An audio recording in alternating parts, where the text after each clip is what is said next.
स्वागत है आपका टर्निंग पॉइंट के एक नए एपिसोड में। चाइना ने अपने देश के लिए जो पॉलिसी बनाई है उस पॉलिसी से दुनिया को जरूर उसने चकित किया है। आइए आज के वीडियो में हम लोग चाइना के एक ऐसे ही पॉलिसी के बारे में जानने की कोशिश करेंगे।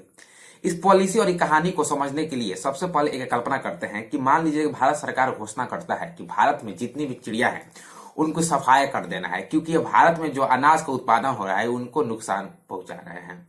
तो यह अपने आप में एक बहुत बड़ी बात होगी और पर्यावरण पर इसका क्या प्रभाव पड़ सकता है, ये सभी लोग इस बात से परिचित होंगे। इस चाइना की इस पॉलिसी को समझने के लिए चलते हम सन 1958 में। 1958 में उस समय चाइना के जो राष्ट्रपति थे उसका नाम था माओ त्से-तुंग, जिनको माओ जेडोंग के नाम से भी जाना जाता था, क्योंकि वह चाइना में एक क्रांतिकारी नेता के रूप में वो उभरे हुए थे। और उस समय पूरे विश्व पटल पर जो ग्रेट ब्रिटेन था वह दुनिया का सबसे बड़ा सुपर पावर था और द्वितीय विश्व युद्ध के बाद अमेरिका भी सुपर पावर बनकर उभरा। उस समय अमेरिका का स्थान दूसरा था, आज तो वह प्रथम स्थान प्राप्त कर चुका है और तृतीय स्थान पर चाइना अपने आप को मारता था। चाइना की जो अर्थव्यवस्था थी वह पूर्ण रूप से कृषि पर आधारित थी। आज के समय के अनुसार उसकी जो पूरी अर्थव्यवस्था थी मैन्युफैक्चरिंग हब की तरह नहीं थी। तो माओ जेडोंग ने सोचा कि कुछ ऐसा पॉलिसी और एक ऐसा नीति लाया जाए कि जो ग्रेट ब्रिटेन है उसको पछाड़ कर चाइना दूसरे स्थान पर काबिज हो जाए और कुछ सालों के अंतर्गत यानी 2-3 साल के अंदर ग्रेट ब्रिटेन को पछाड़ कर चाइना दुनिया का सुपर पावर बन जाए। आज देखा जाए तो चाइना आज सुपर पावर के रूप में उभर चुका है। इसके लिए माओ जेडोंग ने एक तकनीक और एक विचार सोचा। उन्होंने अपने देश के जितने भी वैज्ञानिक थे उनको बोला कि आप पता कीजिए कि जो चाइना है उसकी अर्थव्यवस्था में सबसे बड़ा रुकावट किस चीज का है। उस समय में चाइना में 1958 की बात है, चाइना में बीमारियों का काफी दौर चल रहा था, जैसे कि मलेरिया, हैजा, प्लेग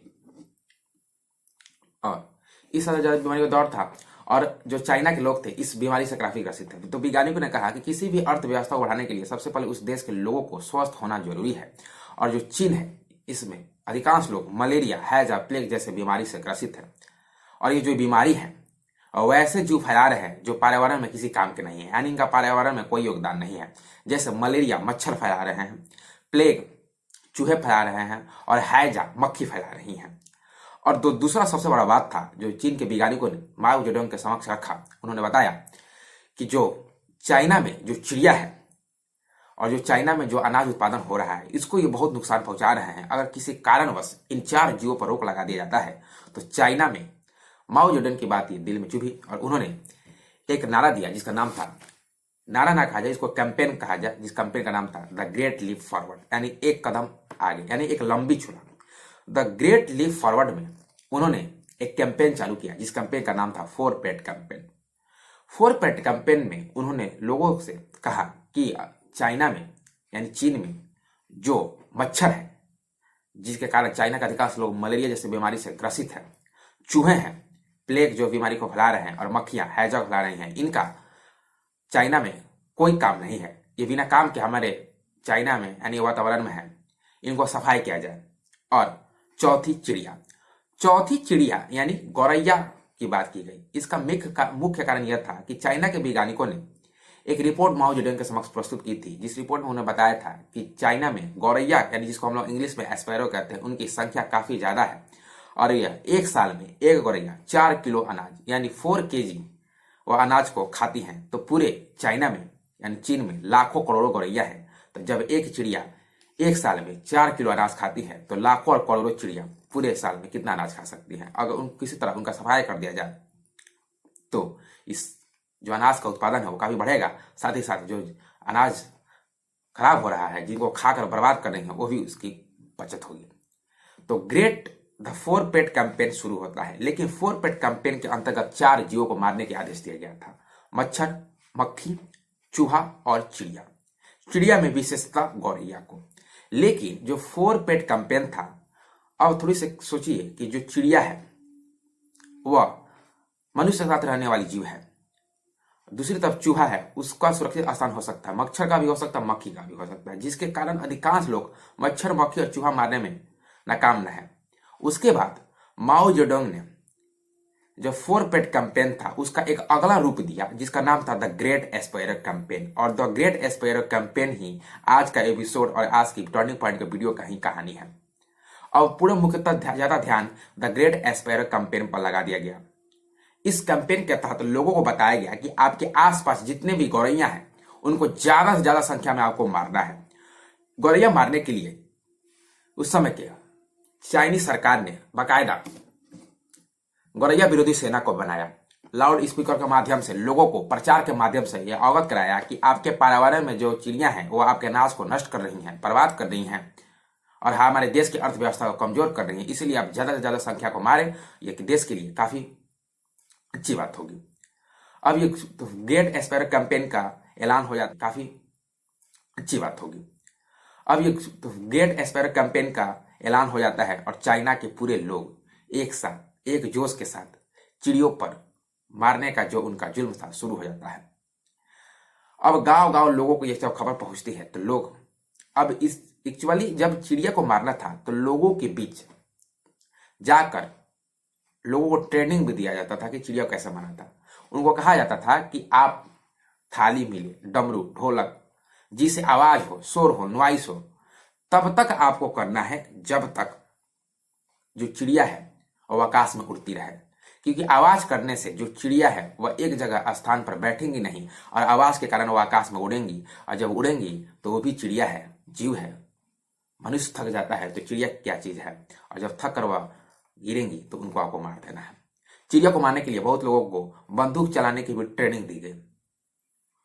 अब पूरे द ग्रेट एस्पायरर कैंपेन के नाम पर पूरे चाइना में एक दिन में 2 करोड़ गौरैया चिड़िया को मारा जाता है। एक दिन में 2 करोड़, ये जो खबर आती है चाइना के हर क्षेत्र से आती है। इसके बाद सरकार ने सोचा कि लोग अब चिड़िया मारने में व्यस्त हो चुके हैं और काफी जोश तरीके से चिड़िया का खफाया कर रहे हैं, खत्म कर रहे हैं देश से। तो कहीं जो लोगों का जोश है वह खत्म ना हो जाए तो सरकार ने घोषणा किया कि जो जितना ज्यादा चिड़िया मारेगा उतना ज्यादा उसको प्रोत्साहन राशि दी जाएगी। बाकायदा स्कूलों में लड़के जो जितना ज्यादा चिड़िया मार कर लाते थे उनको प्रधानाचार्य यानी प्रिंसिपल यानी जो हेडमास्टर कहा जाए स्कूल को, उनको मेडल के द्वारा नवाजते थे, बच्चों को तालियां बजती थी उनके लिए, जिसके कारण बच्चों में और जोश बचा। बाकायदा द ग्रेट एस्पायरर कैंपेन के नाम पर यानी 1958 से लेकर 1960 तक चाइना में इतनी ज्यादा गौरैया चिड़िया मारी गई, इतनी ज्यादा मारी गई जिसकी कल्पना आप नहीं कर सकते हैं।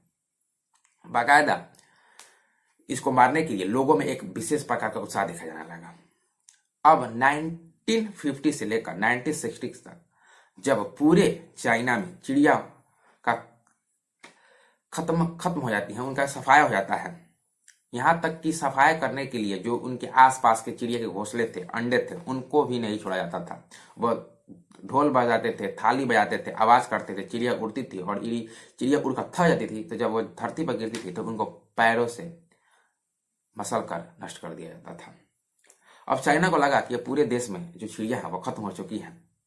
अब जो अनाज है उसका जो बर्बादी होती और चिड़िया उड़कर थक जाती थी तो जब वो धरती पर गिरती थी तो उनको पैरों से मसल कर नष्ट कर दिया जाता था। अब चाइना को लगा कि पूरे देश में जो चिड़िया है वो खत्म हो चुकी है। अब जो अनाज है उसका जो बर्बादी हो रहा था, जिसको खाकर खराब कर रही थी, अब ऐसा नहीं होगा। अब अनाज की ज्यादा पैदावार होगी जिसका हम उपभोग के साथ साथ निर्यात भी करेंगे। लेकिन चाइना ने द ग्रेट एस्पायरर कैंपेन के नाम पर प्रकृति के साथ एक ऐसा खिलवाड़ कर दिया था जिसके आने वाला जो परिणाम था उसकी उसने कल्पना भी कभी नहीं की होगी। और परिणाम यह निकलता है कि जैसे ही ये 2 साल के अंतर्गत ये कैंपेन लगातार चलता है और इसका परिणाम यह निकलता है कि पूरे चाइना में टीडियो का झुंड हमला कर देता है। टीडिया, जी अक्सर आप टीडियो को देखे होंगे और हमारे यहाँ भारत में दिल्ली, हरियाणा, मध्य प्रदेश में भी वो झुंड के झुंड आते हैं और हेक्टेयर के हेक्टेयर अनाज को खत्म कर देते हैं। तो जब सरकार ने द ग्रेट एस्पायरर नाम कैंपेन के नाम पर जो लोगों में ये प्रचार किया था, जिसकी उसने कल्पना भी नहीं की थी कि चिड़िया मर जाएंगी तो जो अनाज है उसकी काफी ज्यादा बचत होगी, लेकिन इसका दुष्परिणाम यह निकलता है कि टीडियों का झुंड देखते देखते हेक्टेयर के हेक्टेयर खेत नष्ट कर देते हैं। अब कीड़े मकोड़े की संख्या चीन में ज्यादा होने लगती है। इसका मेन कारण यह है कि जो गौरैया चिड़िया है और जो चिड़िया है वह अनाज के साथ साथ छोटे छोटे चीजों को भी खाती हैं, कीड़ों को भी खाती है जो अनाज को नष्ट करते हैं। लेकिन द ग्रेट स्पैरो कैंपेन के नाम पर पूरे चाइना में तो चिड़िया मर चुकी हैं, फिर उसको संतुलित कौन करे। इसका स्थिति यह निकलता है कि चाइना में 1961 में दुनिया का सबसे भयानक और सबसे खतरनाक अकाल पड़ जाता है, जो ग्रेट चाइनीज फेमनाइज के नाम से जाना जाता है, क्योंकि चाइना में जो भी चीज होता है वो ग्रेट ही होता है। और इसका सबसे बड़ा चाइना ने जो परिणाम होगा कि अकाल के कारण, ये चाइनीज ऑफिशियल रिपोर्ट है, क्योंकि चाइना से किसी भी खबर को निकालना आसान नहीं है, 1.5 मिलियन लोगों की हत्या होती है। लेकिन जब इंडिपेंडेंट रिपोर्टर इस चीज को पता लगाते हैं तो पता चलता है कि अकाल के कारण 4 या 3 करोड़ लोग अपनी जान खो देते हैं। आज पूरी जनसंख्या के मामले में चाइना दुनिया का सबसे बड़ा देश है, लेकिन उस समय उसकी जनसंख्या सिर्फ 65 करोड़ थी, और 65 करोड़ में उसने 4 करोड़ की जनसंख्या अकाल के कारण दम तोड़ देती है। सिर्फ 65 करोड़ थी, और 65 करोड़ में उसने 4 करोड़ की जनसंख्या अकाल के कारण दम तोड़ देती है। तो यह था ग्रेट स्पैरो कैंपेन की कहानी, जहां पर चिड़ियों को बाकायदा एक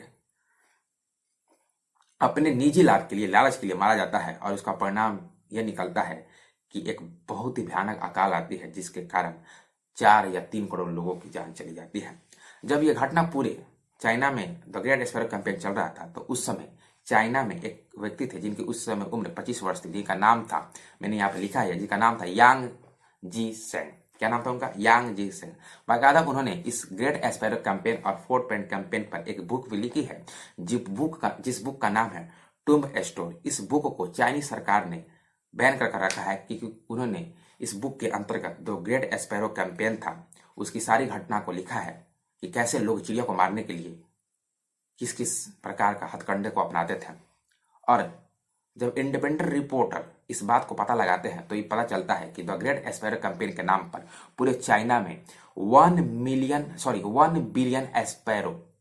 यानी 1 बिलियन स्पैरो यानी जो गैया हैं उनकी हत्या होती है, और 1.5 मिलियन रैट यानी 1.5 मिलियन रैट यानी 1.5 मिलियन रैट यानी चूहों की हत्या होती है, और 100 मिलियन केजी मक्खी मरती हैं, और 11 मिलियन केजी मच्छर मरते हैं। आई होप ये आपको कहानी समझ में आई होगी। एक्चुअली कहानी नहीं थी, एक घटना थी, और एक घटना की ये सबक यह थी कि अगर आप प्रकृति के साथ खिलवाड़ करते हैं तो आपके साथ भी प्रकृति बहुत बड़ा खिलवाड़ कर सकती है। आई होप आपको ये वीडियो समझ में आया होगा। मिलेंगे एक नई ही एपिसोड को लेकर, तब तक देखते रहिए turning point. More episode coming up, keep watching turning point. Thank you.